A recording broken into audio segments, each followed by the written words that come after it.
Dun dun dun. Welcome to the Odyssean Flywheel.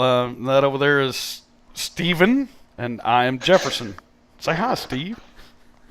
Hi, Steve. There you go. I The funniest. I'm a dad. I can't help but tell dad know, jokes. dude. George Burns and Gracie Allen. You can't beat it. You really got to dig into some. You know, I had never seen that movie until this summer. hmm Huh. That's kind of trippy. I'm kind of surprised My by younger that, actually. my younger sister saw it all the time, but I think I missed it. I was the wrong age. I don't know. You know, I don't think I've actually watched it all the way through. Oh, there you So go. here I am I talking had no smack, idea. and I heard "You're Killing Me, Smalls," but I yeah. never knew where it was from. And that the picture of the kid with the glasses at the pool with his hair all wet and stuff, looking crazy. I never knew where that was from either. Huh. When he decides to go get when he drowns himself. When he's rescued by the lifeguard. Do you feel like we've missed a cultural milestone? Because I haven't watched it all the way through. I don't think. I No, mean, I it's have possible now. that I have, but You you should know, show that to your kids. yeah. Well, I'm sure they've seen it over at their mothers. They're over there Are you every other sure? week, so Are you really sure they've seen no, it? I'm really not sure. I'm confident that their mother intentionally didn't show, like my son, for example, um, Mhm. the Monty Python Search for the Holy Grail. Not because Okay. she didn't really like that movie, because she really does like that movie, but hmm probably language or the gore.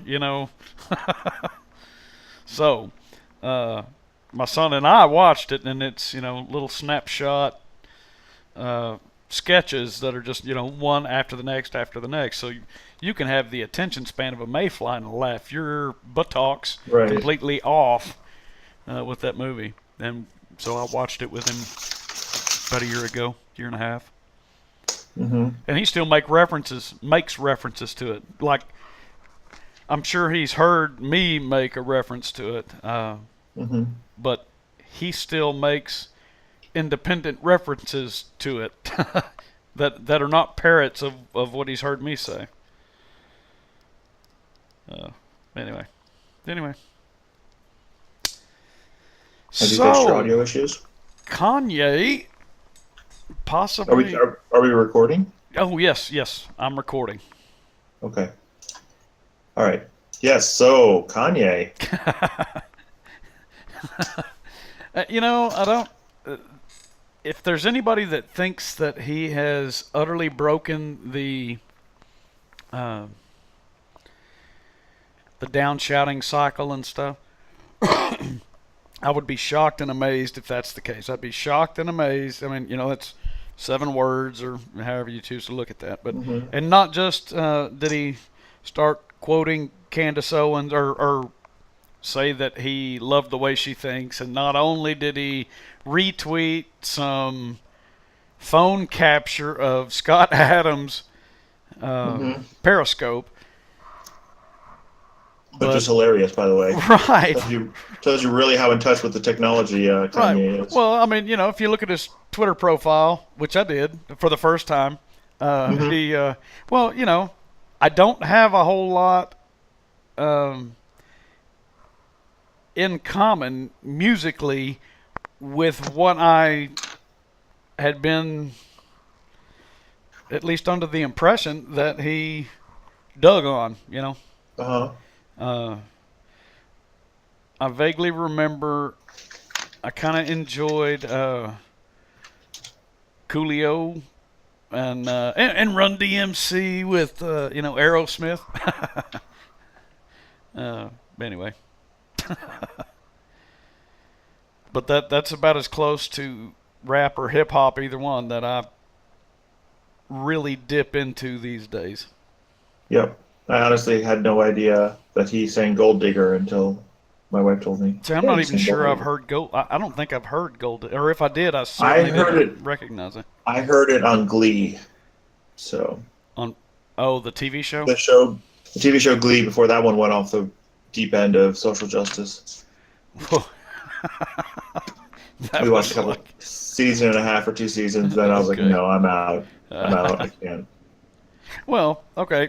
So the the impression I've always gotten of Kanye is that as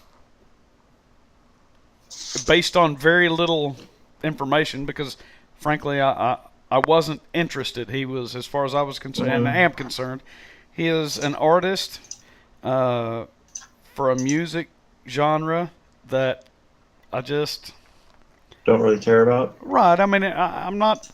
It never motivated me. Motivated Right. me, and of course, I like music. I Mhm. love some music, but I've never been one of those guys that the music just carried me away or carried me into. I don't know. Yeah. Uh,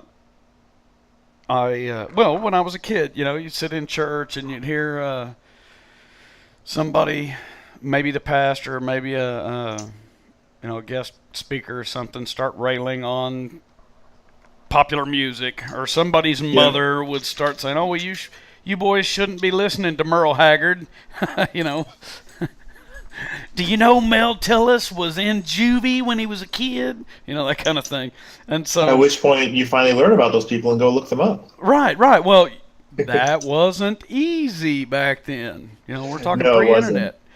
Yep. You had to go by the Had to go find a friend who knew a right friend who would who make had you a a tape. copy of an autobiography that was 30 years old. You know, uh, Yeah.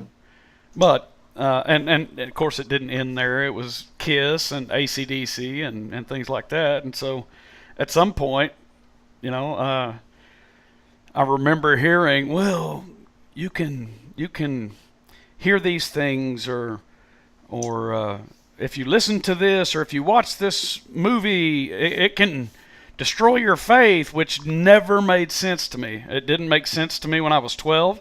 It didn't make, and these aren't the things I was hearing at home from parents or family or even close friends, but these were things I was hearing from people I knew well enough that I thought they should know better. And this is when I'm, not very old. I remember. Do you remember that movie, The Last Temptation of Christ? When Yeah, I it remember came when it out. came Okay, out. all right. Yeah.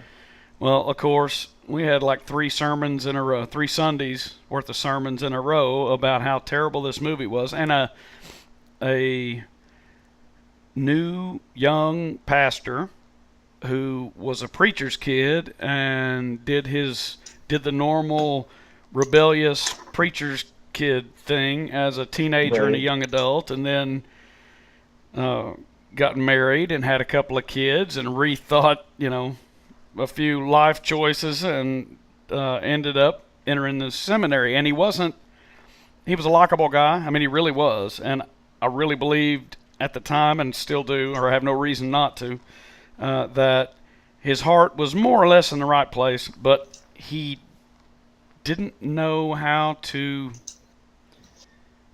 think. I mean, like you Yeah. take something vague, and I remember him saying, "If you go church, don't go watch this movie. If you go watch this movie, it can destroy your faith." And I thought, if a movie can destroy a thing about you, how valuable a thing could that have been?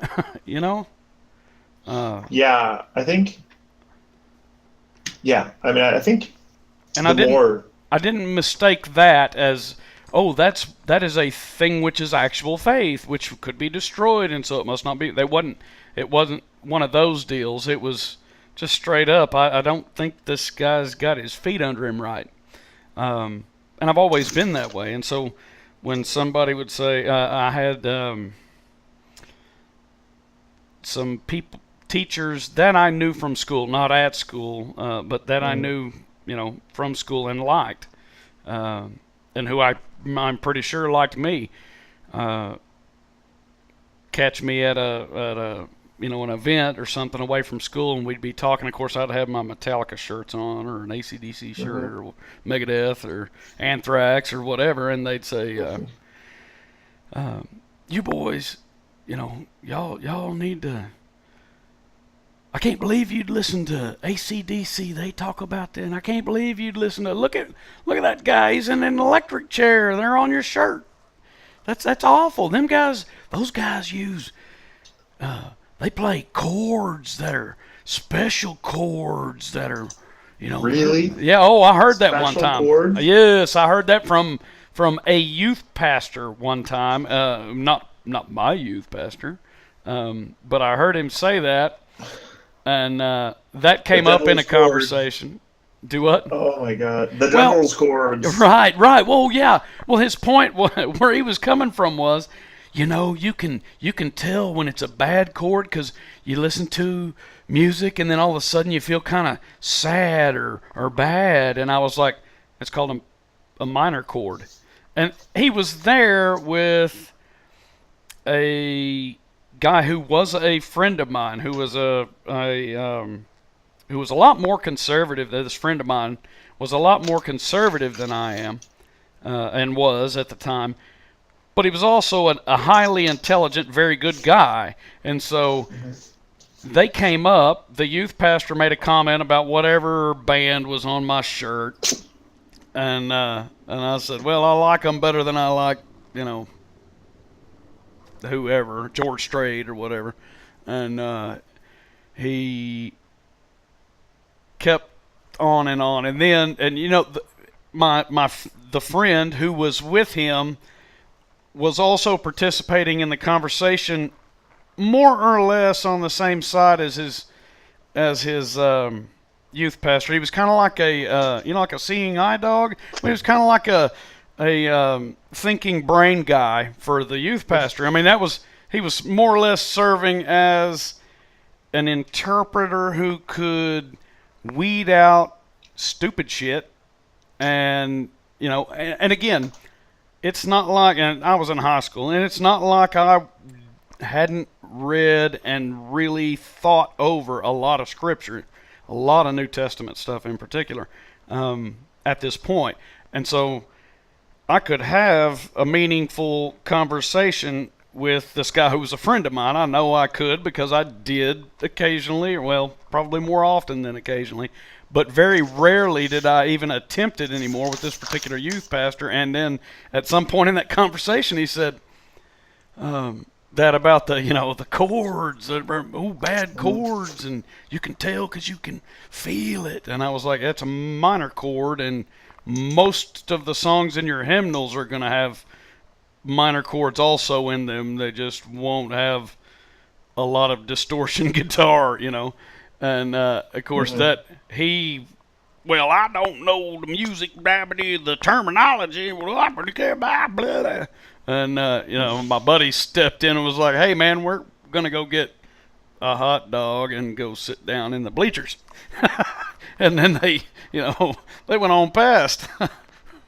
And I didn't take it like, that dude's a dumbass.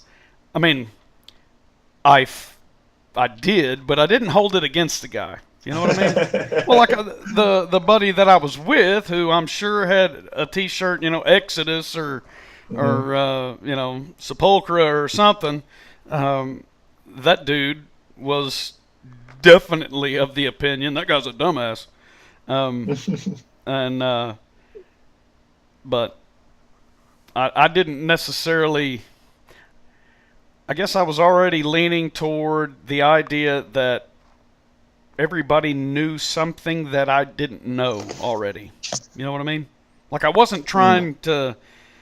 The point of the exchange, or the point of me not feeling like, yeah, that dude's a dumbass and has nothing to offer, and is below offering a little dignity and respect to. I didn't feel those things. I felt, but anyway. Okay, so where are we at? I don't know. I was letting you talk. Oh. I think. I think we were talking about Kanye. Right. We got a little sidetrack about music and music we don't normally listen to, and the bad devil music and things. I think I do want to say that I think there's definitely a context to if you spend all of your time listening to the music from a particular culture, you do start to steep yourself in that Yeah. culture, and it becomes more of your method of thought. And so it will can influence you, but it's not like, oh, you listen to that song and now you're worshiping Satan. Yeah. That's not Well, that's not how it works. and to be honest, man, I'll tell you straight up. I had friends as a teenager and a young adult, and a slightly less young adult, who Mm-hmm. had uh, started to pursue, to walk after the Spirit of God. Who felt, Mm-hmm. who were coming from places where they hadn't grown up, uh, Okay. in a Christian household. They hadn't grown Uh-huh. up being exposed to biblical stories or biblical narrative, and so aside from the things that they had read lately and the things that they had heard and been told to do Mm-hmm. in church recently, they they didn't have a lot um, to draw from in their history. I mean, academically speaking, or intellectually speaking, or anything else. Who, when they uh, would I guess they would have said, I guess you could say they were saved. Now they're saved, and they would not be able to listen to some of their, for a long time after, wouldn't be able to Mm-hmm. listen to some of their old music that might be like the Allman Brothers, for all I know, Right. without feeling it bone deep and going back off, maybe going on, Right. Yeah, sure. falling into old ways. And I never identified with that. I enjoyed good music, and good music in church, even. Um, Right. but I have enjoyed awful music in church, and by awful I mean like qualitatively awful music. It was out of key. It was Uh-huh. it was it was terrible on so many metrics. But the most I remember ever being actually emotionally moved by music in church was a very mousy lady in a church service, um, who I knew, but I didn't know her well. And I knew most of the people in that congregation. It wasn't like where I was going to church like Mm-hmm. regularly. I wasn't a member. But Okay. but I had been there several times, and it was a very very small rural church where a friend of mine attended, and this little bitty mouse of a lady who was very um, quiet and bashful and lots of things, very pleasant if you could get her to talk, but she was very very shy, and she had spoken to the pastor's wife before the service, and she had spoken to the pastor, her husband, and said, "Oh, I'm this lady I wants lost you to there for a sing a second. Can you hear me? Yeah, I can hear you now. I Oh, lost you there okay, for a second. okay. Well, what I was going to say is, the lady felt, for whatever reason, moved by God to get up and sing a hymn, uh, a cappella, Mm-hmm. um, in front of, not, well, like a song leader, only just her singing, like singing a special or something. And she got Uh-huh. up and she sang, and she couldn't keep tempo, and she couldn't stay on key, and she couldn't. There were so many things she couldn't do, but she was a rock the whole time she was up there. And I was just like, holy cow. What kind of balls of polished granite does a human being have to go and grab a hold of something that is so obviously uncomfortable, but that they feel like it's necessary that they do? Even they don't necessarily understand why they think it's necessary, or feel that it is, but they do it, and they voluntarily take it in both hands and they just go for it. And she did, and I was just like, wow. And like I said, it was qualitatively it was terrible, but that was that's those are the things heroes do. Yeah. You know, it may sound silly, but that's the sort of things that a hero does.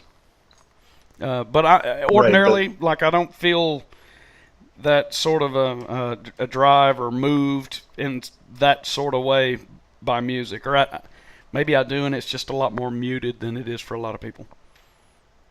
Yeah, I think I'm with you on that. In general, yeah, I think it's interesting because I was going to say that, when you mentioned that if these friends couldn't listen to, various Yeah, music they had listened to in the past, that's like, when Paul says that if your brothers won't eat feel that eating the meat of idols is a sin, then don't do it in front of them. But if you know that it's okay, then you can do it because not everyone's in right. the same place, and some things will cause them to sin that won't cause you to sin, and so for them they're bad, they're wrong, Yeah, and for you they're okay. So and often what I remember running into decades ago is that scripture would get brought up. Like, let's say I wanted to go drink a beer. I'm eating a uh, steak. I want to drink a beer. So I eat a steak and I drink a beer. And, small town, it might get back to somebody who would say, well, he said they all came over and y'all cooked out. Oh, yeah, yeah, it was good. He said you drank a beer. I actually had two of them. Oh, well, you got to be careful doing that because you don't want your brothers to stumble. And I was like, well, these were good friends. We were all getting together. I know who everybody was and know, kind of what I'm pretty sure their limits are. But I'm not going to do or not do a thing on the grounds that's in some, far-flung, murky reaches of causality. There's somebody who might, and I right. didn't, and I still don't feel that is irresponsible. I feel that is in fact responsible, and that sort of excuse gets used to keep people from doing things and to keep them from, and I don't mean like it's a conspiracy against the beer manufacturer or whatever, or to keep people from having fun. It's just, it, I think that in part it comes from a good place, but it comes from a place that does not value or understand individuality enough. Well, yeah, and I think there's also the idea that if you're with a group of friends and you know that none of those friends have a problem with alcohol, then you go have a Well, drink or and two. and it wouldn't If you're bother with a me. friend, if you're with a friend who like is really recovering and you know that they've had trouble with alcohol, you may probably make the choice that, you know what, I'm just gonna not have it tonight. Right, Not that I think having beer's wrong, but probably in this company right, should not have beer. And and I think and that's what he's and getting at. Not, I think that's what Paul was getting at. Not you should oh never yeah, have beer with absolutely. somebody. That's what he was getting at. Oh, I say absolutely. As far as I can tell, that is Yeah. exactly what he was getting at. Um, but it gets that sort of mentality gets used, and instead of the situation you described, it gets used for, well, don't drink it because so and so's going to be there, and he thinks drinking it's bad for Oh, you. okay. Yeah. You know what I'm saying? So they would say, I've well, heard that's it going to more. cause him to stumble because he's going to be praying extra for you. And I was like, well, good. I kind of need all the help I can get, uh, The interesting thing though is I hear people using it the other way, which is no, this is okay for me. This isn't a problem for me for things that are clearly incorrect behaviors. Like, oh, it might not be okay for you, but this is fine for me. I've definitely heard it used that way too. And I'm like, there are things that just aren't. And I'm not talking about drinking. I'm talking about other things. Oh, this isn't leading me into sin. I'm like, well, it is sin by itself. Anyway, this is actually a very interesting episode where we talk a lot more theology than we've ever yeah, spoken. I know that we haven't really done much of this since like 1996 or Something like that, 1997. 96, 97. Yeah, Yeah. dude. Been a long Wow. time. Yeah, it has been. Crap. Reckon we ought to change the channel? uh, I mean, No, probably not. the topic. Yeah, maybe we should change the All topic. right. Okay, I think you so wanted to talk about manly suffering. yeah. Well, Are of you course I'm distracted by still. Kanye and Well, I Candace? no, I'm not actually distracted. I think it's keenly interesting, and I'm Uh, kind of like Eric Weinstein posted, "Hey, watch this right. space." Just I'm not going to comment on it right now, but watch this space. And I thought, yep. And it, Jordan B. Peterson even retweeted a Kanye tweet today. Did you see that? That is no, I missed that one. Yeah. So I, he I was retweeted a. reading Oh, go ahead. I was reading the Kanye's tweets to my wife, and she's like, "So who's he retweeting?" I'm like, "No, this is just him tweeting it." She's Yeah. like, "What?" Um, I think. because oh yeah, I see it here. New ideas will no longer be condemned by the masses. We are on the frontier of massive change, starting from breakout of our mental prisons. Yeah. That's the one that Jordan Peterson retweeted. Yeah. And that's good. you know. I mean, Yeah, I think it's coming from. Again, I'm not real familiar with Kanye's body of right, work. So when and never have been. So never right, have been like compelled to really want to listen to any of it. But when I would read or hear intelligent people referring to his creative genius, I would think, really? I mean, I don't know, but that's not where I would have went. So um, anyway, so there's I think it's a topic of interest, and I hope everybody's not putting too much stock on it because Kanye is not a philosopher king. He is not what I would classify as a um, here's what I would classify him as: a principled um, creator or a principled artist, as far as I can tell. Like if you go back and you look into yeah, his history, there are things that he seems to think and believe that he doesn't deviate from, and he right. consistently doesn't deviate from them. And occasionally, well, lately, this thing is one of those things where he just happened to watch that little Candace Owen, that video Mm-hmm. where she was, that little video where So, she was doing shouting some guys down, making uh-huh. her points, um, and not with cool logic, mind you. she she obviously has some fairly strong feelings about him, but she's not pulling punches. And he retweeted, or he didn't retweet her. He just said, I love the way she thinks, and that doesn't seem like out of principle. So I'm interested. I'm interested keenly. I hope this is the beginnings of a turn in some things, because so Jordan It was Peterson went to interesting. Lafayette and Mhm. they pelted him with questions, and he at one point Mhm. he I think that was the where he said it, but he no, it wasn't. It was the Bill Maher deal where he was like, "Is what does everybody actually think they're going to do with all the Trump supporters? Like if you manage to get rid of Trump, um, what do you do with all of the people that voted for him, or at least to whatever degree support him?" And that's a big scary deal. That's a big Mhm. deal, and that's a scary deal, and that's been going on for a long time. And I don't mean like toward Trump. I mean toward whichever. And it's been going on for a very long time, and it's been getting worse progressively. Um, okay, so Yeah, that's actually an interesting topic.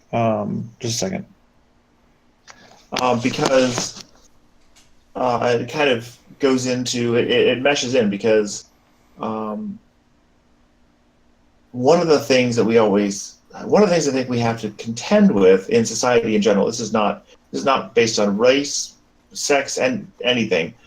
One of the things we have to contend with in society is if a group of people that you can group by some category, geography, job, gender, race, whatever, that can be somehow grouped, all start behaving badly, or with varying degrees of behaving badly, but basically all start behaving badly, then we can generally come to the conclusion that they in some way are not getting served.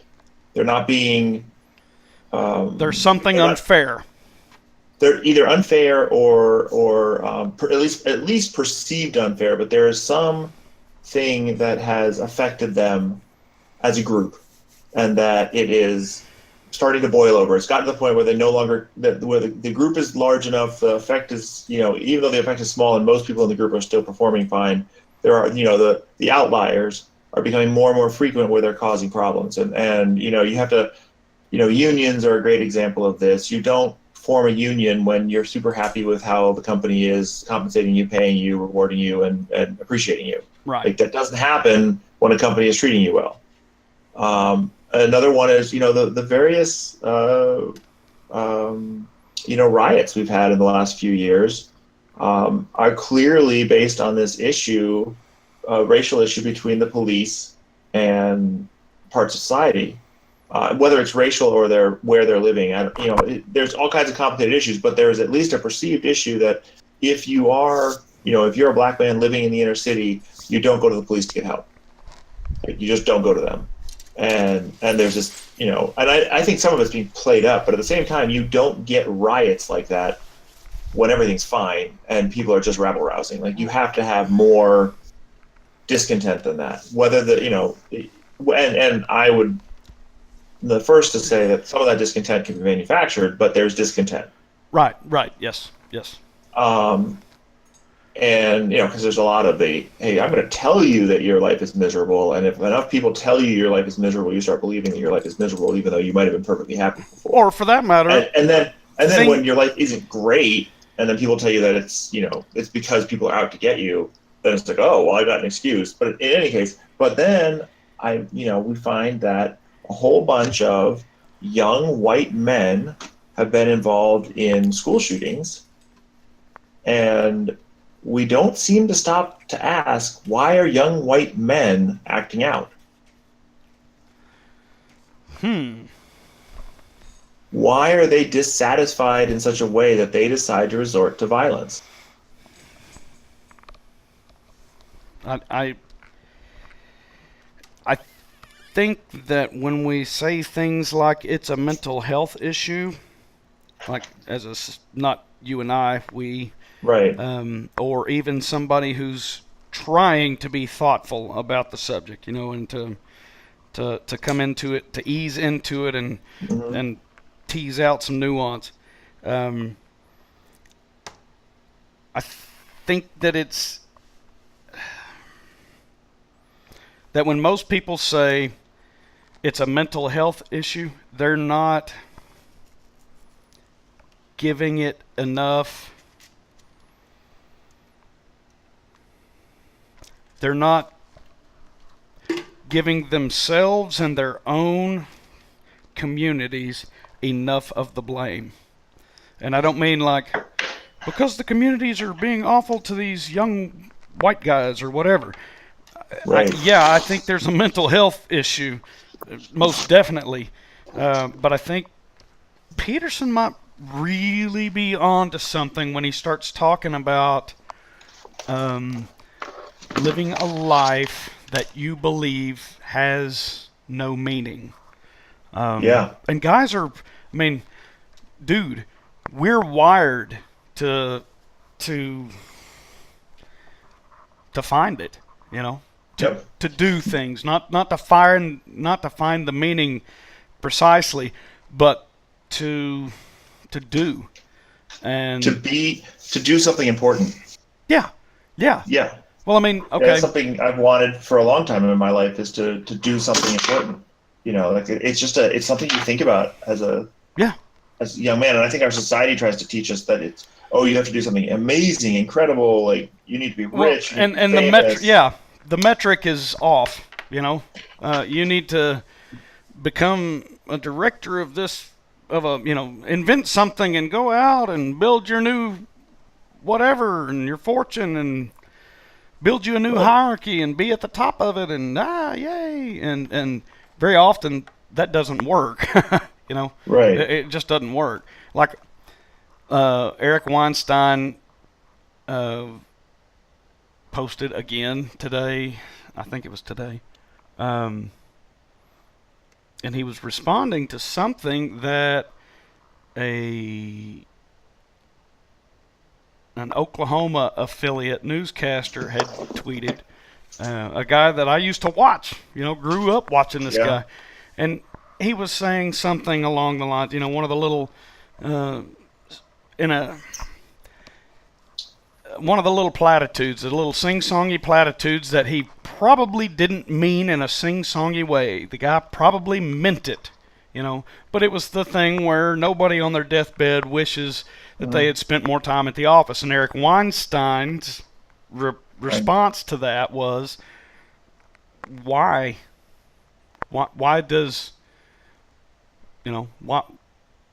why don't people do work that they believe is important enough to be away from your family, presumably? At least, some, not, in perpetuity, but so that's a masculine thing, that wanting meaning, and I I think it is, well, having to hunt the I meaning think, may be a masculine yeah, thing. I It's not think the that. masculine, yeah, I think, well, and I think biologically, a lot of women find meaning in having children.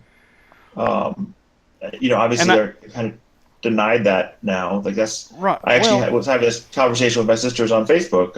My older sister posted the CNN article about how, for some reason, with My Little Ponies on it, I guess because there's someone on a My Little Pony shirt, how it's okay for girls to be boyish, but not for boys to be girlish. And actually, for the most part, the article was well written, well thought through, and she dealt with a lot. Well, she hinted at several of the reasons why this might be the case without really specifically going into them. The only real criticism I would have is it reads a little bit too much like blank slateism. That the only reason that boys aren't allowed to be like girls is because the tyranny. society won't let them. Yeah, Society won't let them. cultural tyranny. But Right. but she even got at the fact that it's actually a really good quote that was in the article that she quoted from someone else, and she said, it took her a while to understand what it meant. Let me see where it is. It was well behaved. So Ulrich is the person, I can't remember the first name, wasn't telling women to act more like men. She was telling us to pay more attention and imbue more importance to a traditionally feminine existence. In other words, and the quote was, behaved women seldom make history because no one thinks what they're doing is worthwhile. Um, Hmm. and that's a problem because it's super worthwhile. Like it's super critical. But the idea is that we have this defined as a society that success and winning is doing what men is the male way to do things. Like the way that men do things is success, and that success is not having and raising a healthy family and being a huge support to a man. Like that's not success. That's effectively no longer a valid. Like if you make that choice, women will think that you made the wrong choice. Oh, you've given up. You had so much potential, but you gave it all away. Um, and so I think, but basically, we're telling women that they should want to act like men, and some of Right. them Oh, do. okay. That. All right. So here's where I was meandering earlier in the conversation, or I was Okay. trying to, but this is where my whole brain derailed last night. Okay, so Shania Twain, she Uh-huh. started getting criticized because apparently she had said something along the lines of, if she had been a U.S. citizen, she probably would have voted for Trump. Um, Yep.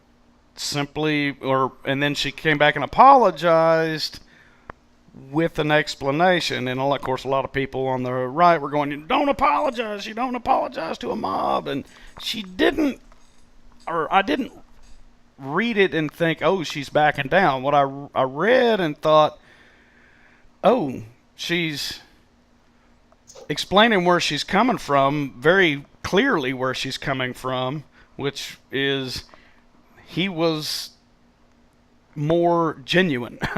you know, he's not lying like the normal politician Hmm. approach where there's that kind of doublespeak. He Yep. so that was what I took away from it. But here's where my because I looked at it and I thought, well, she's not backing down, apologizing. She's explaining herself, which reminds me a lot of the way my sister does things, or the way Cassie J. Have you ever watched an interview with Cassie J? No. Okay, she's the lady that did the red pill Oh, about okay. the I Male have Rights Act. seen at Okay, least one. I've seen one interview with her. Yeah. okay. Here's what I've noticed about her, and it stood out for a while. But here, let me back up and tell you what Uh-huh. I remember about Shania Twain. The first thing I remember about Shania Twain from way back when she was, is she Uh-huh. was smoking. Whoa, she was like celestially hot. You know, like Uh-huh.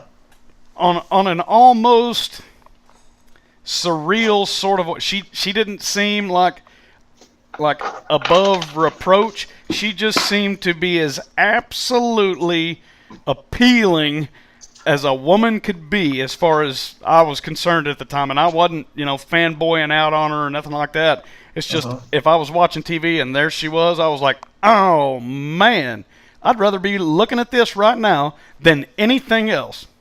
And of course, I was in my late teens, early 20s when she was really big. But I didn't hate her music by any stretch. I listened to a lot of country back then, in particular. Metal and blues and rock and roll, and but Uh-huh. but country was, and even what at the time was contemporary country. So that I was familiar with a lot of her songs, and I wasn't really, I didn't really love them, but I got them. And Okay. here's what I remember about her songs was it was about girl power, but not masculinized girl power. It was about girl power. It was about everything that is a strength in femininity. I can't even talk. Okay, like it celebrated the Yeah. qualities that were commonly associated, that used to be commonly associated with the feminine. Even the ones that you might go, oh, that's a weakness. She celebrated those weaknesses in such a way as to illustrate that there were strengths. So, like, there'd be a line in one of her songs where she was like, "I can change my mind a million times," and it wasn't, and that's not a selling point. You know what I'm saying? That's not a Yeah. selling point until she presents it in that manner, and you're like, wow, that's a strength. Because at the end of, throughout any given song that you're listening to, whether you're watching her perform it or just listening, you know, she is definitely female, definitely has Hmm. sex appeal.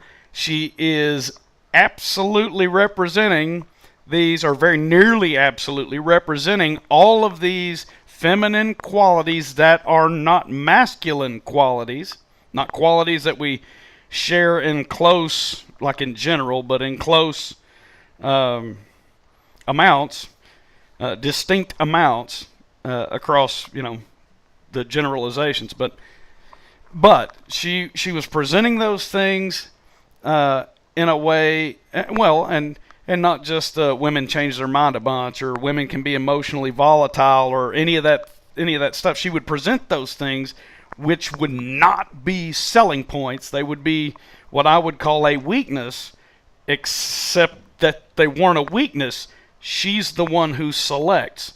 Women are choosing baiters, and they are the ones who select. They even apparently make 80% of the financial, or 80 cents on the dollar worth of financial decisions, in at least in our civilization. And so I read that tweet where she apologized / explained, and I thought, well, she's that's just explaining stuff in that really in that way that females often can, that always or often catches me off guard. My sister can do it, my mother can do it, my daughter, actually, my preteen daughter, has done it more than once, and Cassie Jade does it. If you watch her in like an interview, she will be so diplomatic and so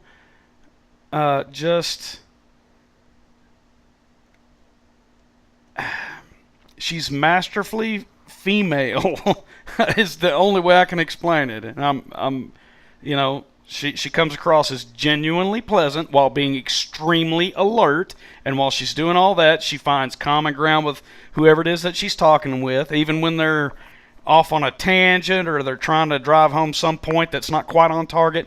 She's having a productive conversation with them to what looks like the best of her ability, and it's artful.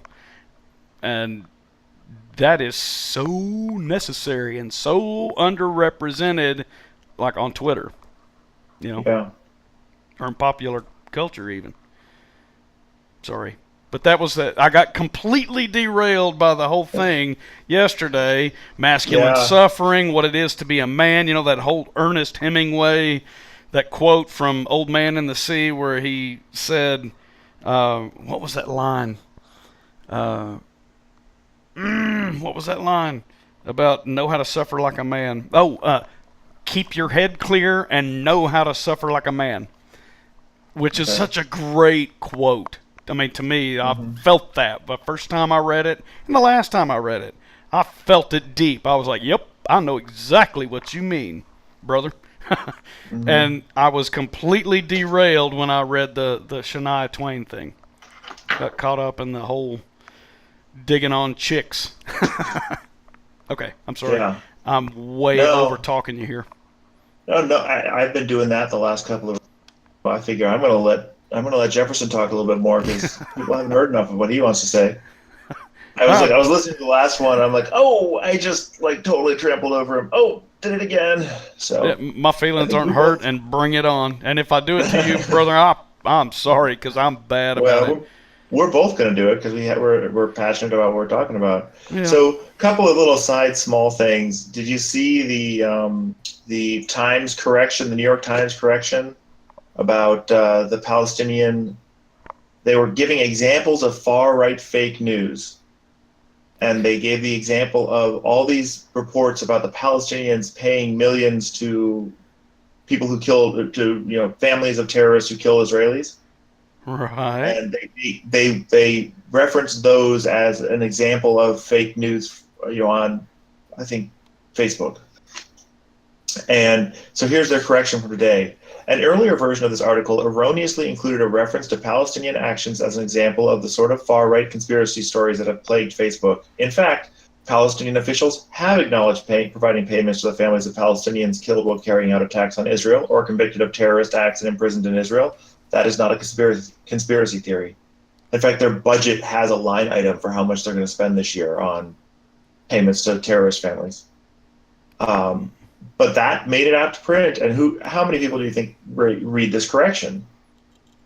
I mean, they posted basically. I don't think that many people. You don't think so? I think all the people on the right are, and Dave Rubin retweeted it. So center right, Yeah. all of us racist, fascist, homophobe, Islamophobes are going to read this. But no right thinking all of person's going to us, read this. all of us who don't fit within the Overton corner molding. Yeah, the 95% of us who are cisgendered, us freaks. I'm curious as to where that term originated. Oh, I mean, it's an invention of well, the. I know, but did they just pull it entirely out of their ass, or was it like they were going, well, here's this old such and such term that, yeah, we'll dig into that one I and chop off this, I don't. stick them I together, think and it's we're an good. invention. I think it's an invention. I don't think it's. I just started seeing it recently in the last 3 to 5 years. Never seen it before then. Well, I haven't either, and Um, I don't doubt that it's. I don't think that like it's a word from the 1870s. I just if it's got some root words that they borrowed from, to assemble this